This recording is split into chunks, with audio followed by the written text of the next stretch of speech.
What is stopping you from killing yourself? Not knowing what happens after death. My cat. I actually have two. One ended up with me and the other I picked out after my og kitty died. Rip little girl. While I love and care dearly for both my boys, it's the replacement I picked up from the shelter that keeps me going. He's the reason I don't call into work more often and what makes me excited to get home from work. And vacations. Actual vacations. I feel like I didn't experience my first real vacation until I was 30, and it was a lifesaver. Literally, I was fairly certain if I didn't go somewhere for my 30th birthday I was just going to drink myself to death at home. Ended up going out west. First vacation alone. Saw mountains for the first time and met some amazing locals. It really rejuvenated my faith in humanity and reminded me that people can be genuine and truly nice, and not need a reason for it. It also made me realize just how much of the US I haven't seen, and need to see. So, now I'm working on seeing all the national parks in my lifetime. First one is coming up in May and I'm so stoked. The fact I don't actually want to. I'm stuck in a rut and it feels like the best option. But it's not what I want. I got shit to do. The next morning I woke up to panicked calls from my parents demanding I move out and in with one of them. I was furious at her. She betrayed my trust. But she also likely saved my life. If I had stayed on that path I might have already died. Or best case scenario ended up in prison. I mean I got in like 6 vehicle accidents in a 6-month span of time. And I wasn't even on the heroin yet. That was all from pills like opiates and benzos. I kept my parents from coming to my place and moving me out immediately. I put them off for a couple weeks by agreeing to move in with them on a particular weekend. I needed to give my job a 2-week notice after all. So in this span of time I used a few more times. And stopped using about a week before moving in with them. I didn't want to go through withdrawals in front of them. So I moved in with my mom and her husband. It wasn't ideal. I missed my lifestyle but was happy to not be living with my toxic former roommate. He had real mental problems that were exacerbated by drug use. I highly suspect he was bipolar. I mean he would get home from work and like yell in happiness and just be a cheery Then about an hour after that he would be yelling at everyone in the house and telling me how lazy and pathetic I am. About 2 hours after that he would be talking to me like nothing happened and offering me a line or two. He would also get violent at times. Toward myself. Toward others especially. And even toward his own parents. After moving in with my parents I started going to a small group therapy program. After completing that, it was time to look for work and get a car and start being a productive member of society. So I did. I would still battle with deep depression. The only difference was I was sober and in a better environment. But so much more alone in some ways. I worked nights so I rarely saw my parents. I didn't have a social life because more often than not we had to work 6 days a week. When I started there and probably half the time I worked there we would work on average 60 hours a week. Some weeks 70 hours. Some great weeks might only be 50. Working that much took a huge toll on my mental health as well. My boss was shit.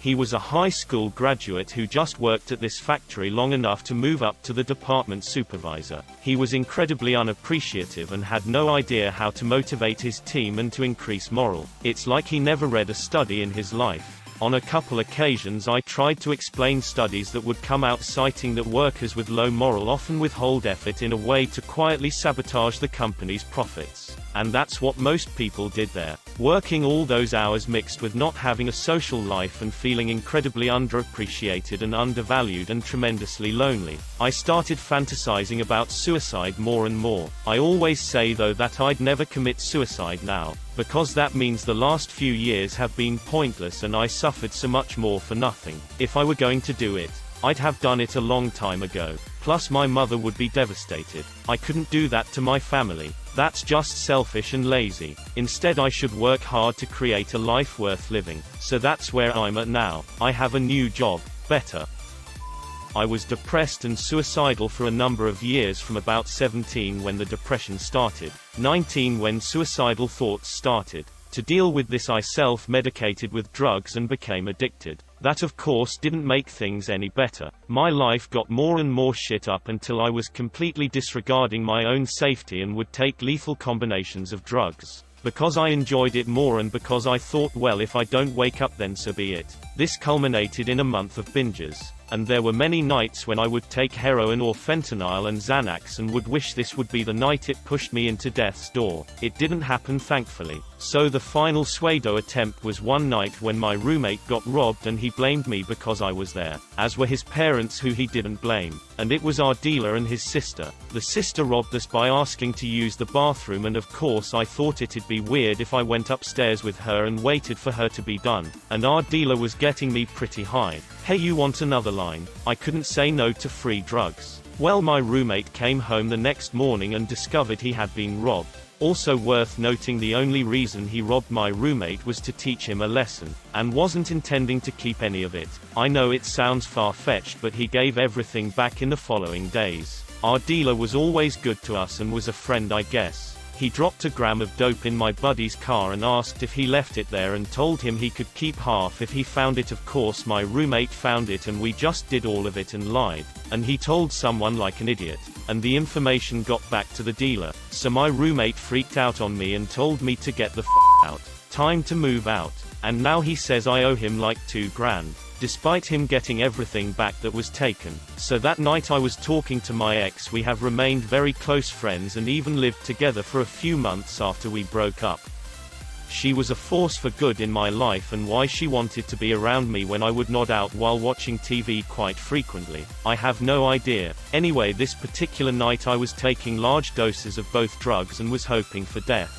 I was texting her about my depression and suicidal thoughts and mentioned what I was up to, and she did something that made me so angry at the time, but I am now eternally grateful for. She texted or messaged my mother and told her what was going on with me.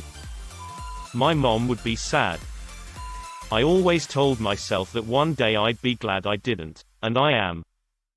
Curiosity, and that it doesn't matter. I right now have almost no hope of ever being happy, and 2 to 3 hours a day are nothing but physical pain, and I might just give up the second that it becomes worse. But it doesn't matter. The second you die, I'm sure it's like you've never been and all the pain is gone. Might as well see if anything positive happens, as in the end, it won't change anything. The end is certain, but the path until then isn't. My life kept getting objectively worse. Yet somehow I mostly feel as bad as I always did. If I can endure and find little moments of happiness in situations that I couldn't imagine to survive willingly, then I know that I can also be happier when many things might improve.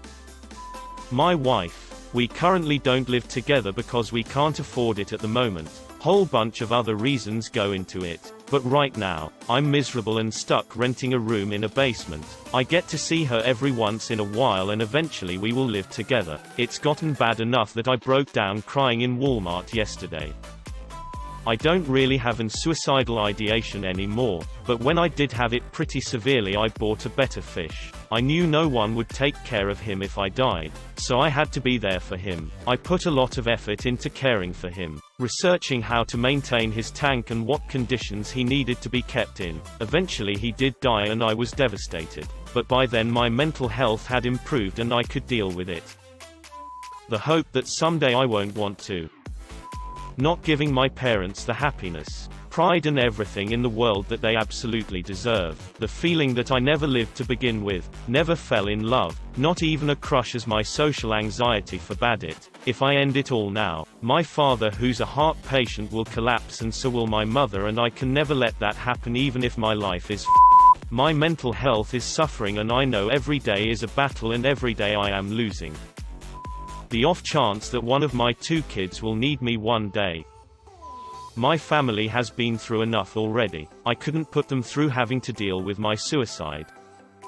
I witnessed the aftermath of a good friend trying to kill herself. I was 13 and it was absolutely traumatizing. I realized that the easiest way for the world to destroy you is by having you destroy yourself. So I decided staying alive and becoming the best person I could be would be the most effective middle finger to this. It's still a long and hard K, but thanks to therapy and some good luck, I am finally getting out of a life cycle of OCD and depression and towards a happier life. My mom and our dog. and I try to keep reminding myself that it probably can't really become a lot worse unless something truly unexpected happens, like my mom dying or something, and things can probably only improve from where I am now. Also, death terrifies me, to be honest. The fear that I would fail and just make my life worse. That I would botch my attempt and survive it and end up in a psych ward, making myself even more miserable than I am now. Looked at objectively, my life is pretty okay, compared to so many others. Depression is an affliction, not a moral failing. No need to feel guilty about suffering from it. I didn't chop my foot off when I sprained my ankle, so no need to overreact to a common mental health malady, either. Remember your Hemingway from high school. The world breaks everybody, so no need to feel singled out. Remember your Aeschylus from high school. So many people have emerged out the other side of depression, maybe not entirely cured but able to function and even appreciate life again. When you're going through a slough, you've got to remember that it has a beginning, a middle and an end. I don't want to cause a hassle to my family. I don't think my mother could take something like this right now. I also haven't decided on a good enough method yet. Pills and cutting don't work well enough, and hanging myself or jumping from somewhere scare me too much. The fear of surviving a suicide attempt and remaining scarred from it in some way is greater than the fear of death. I also can't help but wonder whether all the stories about hell are true and whether there is actually a greater pain in death than there is in life. I like to think that death comes with nothingness because the prospect of eternity scares me. For as long as I'm alive, I can live with the consciousness of being finite. What terrifies me is the possibility that I may not be, and honestly I want to procrastinate knowing about that. The fact that it would probably start a suicide chain reaction in my family. I've seen firsthand what suicide does to friends and families. It's like detonating a bomb in people's lives. Some never truly recover. I might hate myself and struggle with suicidal thoughts, but I don't hate anyone else enough to put them through that sort of pain. Plus I have a son now. I live for him. Since some people are commenting about this, no, I'm not calling people who kill themselves selfish. I struggle with suicidal thoughts, and the reality that my death would devastate people in my life doesn't just make those feelings disappear or invalidate my reasons for feeling them. In the words of Carl Sagan, better by far to embrace a hard truth than a reassuring fable. The truth is that those who suicide are looking to end the pain. It's also the truth that people in that person's life will likely be deeply and forever traumatized by the suicide, regardless of their motivations. Both these points can be, and are nearly always, true. Being harder to kill than I planned. My dog, and finally finding an antidepressant that works for me.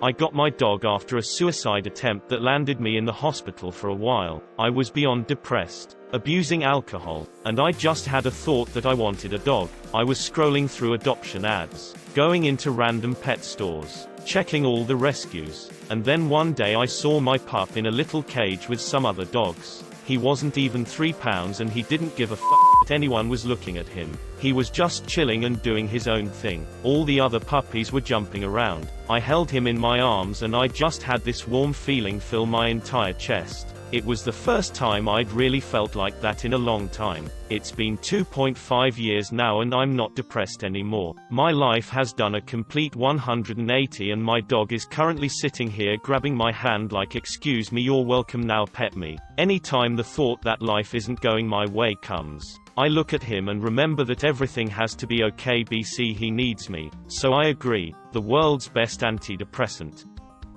I honestly have no idea, but clearly it's something. Maybe I have a tiny bit of hope for the future left. I must outlive my enemies. I have recently found pretty decent friends. What stopped me in my tracks last time was the thought of what it would put my best friend though. I couldn't face it, couldn't bear the sadness I know that she'd feel. Just the mere idea of it made me take a minute to consider what I was doing. I'm not actually suicidal, I'm just kinda hopelessly anxious and lonely.